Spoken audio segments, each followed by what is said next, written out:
Kalimpong tour last part. হোটেলে পৌঁছে আমরা চলে গেলাম লাঞ্চ করতে। লাঞ্চে ছিল ভাত, মুসুর ডাল, ডিমের ঝোল, শাক আর চাচার। এরপর চলে গেলাম হাঁটতে হাঁটতে কালিম্পংয়ের ফেমাস হাট বাজারে। গিয়ে ওখানে কিছুটা এক্সপ্লোর করে চলে আসলাম আবার হোটেলে সেই খেয়ে নিলাম গরম গরম চা আর পকোড়া। তারপর হোটেলের সামনেই দুটো বাড়ি পরেই ছিল একটা বেকারিতে গিয়ে আমরা ব্রাউনি, কাপকেক আর পেস্ট্রি ট্রাই করলাম।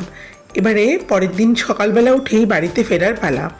বৃষ্টি ভেজা কালিম্পং ছিল যেন অনবদ্য সুন্দর। চারদিকে বৃষ্টি ভেজা রাস্তা, গাছপালা আর মাঝে মাঝে হচ্ছিল হালকা বৃষ্টি। এই বৃষ্টির মধ্যে দিয়ে আমরা আস্তে আস্তে চললাম শিলিগুড়ির পথে।